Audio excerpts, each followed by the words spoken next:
નમસ્કાર મિત્રો, આપણી યુટ્યુબ ચેનલ યોજના માર્ગદર્શન પર તમારું હાર્દિક સ્વાગત છે। તો મિત્રો, આજથી મફત રાશન માટે ₹1000 આપવામાં આવશે। નવો નિયમ લાગુ, જાણો સંપૂર્ણ માહિતી।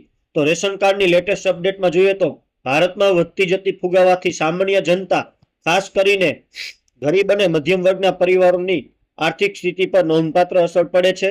ખાદ્ય પદાર્થોના ભાવ સતત વધી રહ્યા છે, જેના કારણે દર મહિને પરિવારના બજેટ પર નોંધપાત્ર દબાણ આવી રહ્યું છે। ઘઉં, ચોખા, કઠોળ, તેલ અને અન્ય આવશ્યક ખાદ્ય ચીજોના વધતા ભાવને કારણે ગરીબ પરિવારો માટે ગુજરાન ચલાવવું પણ મુશ્કેલ બન્યું છે। દૈનિક મજૂરો, નાના ખેડૂતો અને અનિયમિત આવક ધરાવતા પરિવારો આ ફુગાવાથી ખાસ કરીને ભારે અસરગ્રસ્ત થાય છે। પરિણામે ઘણા પરિવારો તેમના માસિક ખર્ચમાં ઘટાડો કરવા મજબૂર છે અને ક્યારેક આવશ્યક વસ્તુઓ પર સમાધાન પણ કરે છે। આ ભયાનક પરિસ્થિતિને ધ્યાનમાં રાખીને ભારત સરકારે એક મહત્વપૂર્ણ જાહેરાત કરી છે। મફત રાશન યોજના 2026 હેઠળ પાત્ર રાશન કાર્ડ ધારકોને હવે માત્ર મફત રાશન જ નહીં, પરંતુ ₹1000ની રોકડ સહાય પણ મળશે। આ પહેલાનો હેતુ ગરીબ પરિવારનો આર્થિક રીતે મજબૂત બનાવવા અને તેમને રાહત પૂરી પાડવાનો છે। ખાસ કરીને તહેવારો દરમિયાન આ યોજના પ્રધાનમંત્રી ગરીબ કલ્યાણ અન્ન યોજનાના વ્યાપક માળખામાં એક નવી પહેલ છે, જે લાખો પરિવારોના જીવનમાં સકારાત્મક પરિવર્તન લાવવાનું વચન આપે છે। યોજનાનું માળખું અને સુવિધા વિશે વાત કરીએ તો પ્રધાનમંત્રી ગરીબ કલ્યાણ અન્ન યોજનાના વિસ્તરણ તરીકે મફત રાશન યોજના 2026 શરૂ કરવામાં આવી છે। આ યોજનાની સૌથી મહત્વપૂર્ણ વિશેષતાઓ એ છે કે તે બેવડી સહાય પૂરી પાડે છે। પ્રથમ પાત્ર પરિવારોને દર મહિને 5 કિલોગ્રામ મફત રાશન મળશે, જેમાં ઘઉં, ચોખા અથવા અન્ય અનાજનો સમાવેશ થાય છે। આ રાશન સરકારી પીડીએસ જાહેર વિતરણ પ્રણાલી એટલે કે દુકાનો દ્વારા વિતરણ કરવામાં આવશે, જેમાં 5 કિલોગ્રામ અનાજના નાના પરિવારની મૂળભૂત જરૂરિયાતને પૂર્ણ કરવામાં નોંધપાત્ર ફાળો આપે છે અને માસિક ખાદ્ય ખર્ચમાં નોંધપાત્ર ઘટાડો કરે છે।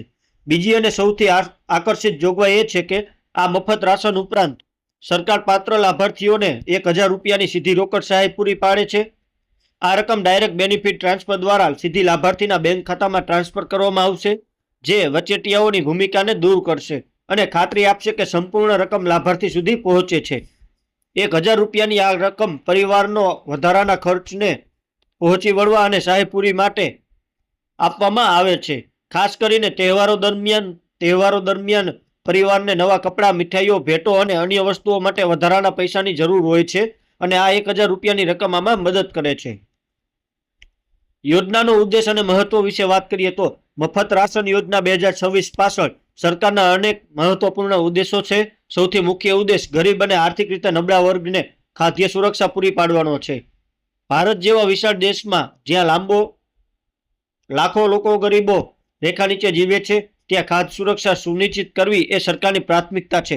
બંધારણના અનુચ્છેદ 21 હેઠળ જીવન જીવવા અધિકારમાં ખોરાકનો અધિકાર સામેલ છે અને આ યોજના મૂળભૂત અધિકારને સુનિશ્ચિત કરવા તરફ એક મહત્વપૂર્ણ પગલું છે। ફુગાવાના આ યુગમાં સરકાર ખાતરી કરવા માંગે છે કે કોઈ પણ પરિવાર ભૂખ્યો ન છૂવે અને દરેક પૌષ્ટિક ખોરાક મળે। બીજો મહત્વપૂર્ણ ઉદ્દેશ પરિવારોને આર્થિક રીતે સશક્ત બનાવવાનો છે। ₹1000ની રોકડ સહાય પરિવારને અન્ય આવશ્યક ખર્ચમાં મદદ કરે છે। આ રકમનો ઉપયોગ બાળકોના શિક્ષણ, દવાઓ અથવા અન્ય આવશ્યક વસ્તુઓ માટે થઈ શકે છે। ત્રીજું, આ યોજના ખાસ કરીને તહેવારો દરમિયાન પરિવારને રાહત આપવા માટે બનાવવામાં આવી છે। તહેવારોમાં ભારતમાં સાંસ્કૃતિક અને સામાજિક જીવનનો એક મહત્વપૂર્ણ ભાગ છે।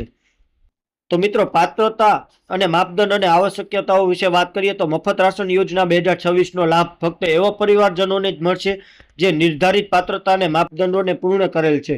પહેલી અને સૌથી મહત્વપૂર્ણ શરત એ છે કે પરિવાર પાસે રાષ્ટ્રીય ખાદ્ય સુરક્ષા અધિનિયમ એટલે કે NFSA હેઠળ જારી કરાયેલ રેશન કાર્ડ હોવું જોઈએ। NFSA કાર્ડ ગરીબી રેખા નીચે રહેતા પરિવારો અથવા પ્રાથમિકતા ધરાવતા પરિવારોને આપવામાં આવે છે। વધુમાં અંત્યોદય અન્ન યોજના કાર્ડ ધારકો પણ આ યોજના માટે પાત્ર છે। અંત્યોદય કાર્ડ અત્યંત ગરીબ પરિવારને આપવામાં આવે છે જે સમાજના સૌથી નબળા વર્ગના છે। બીજી મહત્વપૂર્ણ શરત એ છે કે પરિવારની વાર્ષિક આવક સરકાર દ્વારા નિર્ધારિત મર્યાદિત ઓછી હોવી જોઈએ। આ મર્યાદા રાજ્યથી રાજ્યમાં બદલાઈ શકે છે, પરંતુ તે સામાન્ય રીતે ખૂબ ઓછી હોય છે, જેથી ફક્ત ખરેખર જરૂરિયાતમંદ પરિવારો જ આ લાભ મેળવી શકે છે। ત્રીજી શરત એ છે કે લાભાર્થીનું નામ સરકારી પાત્રતા યાદીમાં સૂચિબદ્ધ હોવું જોઈએ। સરકાર સમયાંતરે પાત્ર પરિવારોની યાદી તૈયાર કરે છે અને ફક્ત આ યાદીમાં સમાવિષ્ટ લોકોને જ લાભ મળે છે। ચોથું, લાભાર્થીનું બેંક ખાતું આધાર કાર્ડ અને રેશન કાર્ડ બંને સાથે લિંક હોવું જોઈએ. આ લિંકેજ ખાતરી કરે છે કે રૂપિયા 1000 યોગ્ય વ્યક્તિના ખાતામાં પહોંચે છે. તો તેના જરૂરી દસ્તાવેજો વિશે વાત કરીએ તો આ યોજનાનો લાભ મેળવવા માટે કેટલાક મહત્વપૂર્ણ દસ્તાવેજો જરૂરી છે. એટલે કે પહેલા અને સૌથી ફરજિયાત દસ્તાવેજ એટલે કે માન્ય રેશન કાર્ડ છે, જે NFSA અથવા અત્યોદય શ્રેણીમાંથી હોવો જોઈએ. બીજો, આધાર કાર્ડ છે, જે ઓળખના પુરાવા તરીકે કામ કરે છે. ત્રીજું, બેંક પાસબુકની નકલ છે, જેમાં એકાઉન્ટ નંબર અને IFSC કોડ સ્પષ્ટપણે દર્શાવવામાં આવ્યો છે. ચોથું, એક સક્રિય મોબાઈલ નંબર છે, જે બધા અપડેટ્સ અને સૂચનાઓ પ્રાપ્ત કરવા માટે જરૂરી છે. પાંચમું, ઉજ્જવલા ગેસ કનેક્શન નંબર છે, જો ઉપલબ્ધ હોય તો. અને છઠ્ઠું, કે તાજેતરનો પાસપોર્ટ કદનો ફોટો. ત્યારબાદ વાત કરીએ તો અરજી પ્રક્રિયા અને લાભ ઉપલબ્ધતા. આ યોજનાનો લાભ મેળવવાની પ્રક્રિયા પ્રમાણમાં સરળ છે. પાત્ર પરિવારોએ તેમના રાજ્યના ખાદ્ય અને નાગરિક પુરવઠા વિભાગની સત્તાવાર વેબસાઇટની મુલાકાત લેવાની જરૂર છે. રેશન કાર્ડ નંબર દાખલ કરીને તેઓ તેમના પરિવારની માહિતી અને પાત્રતાની સ્થિતિ જોઈ શકે છે. મિત્રો,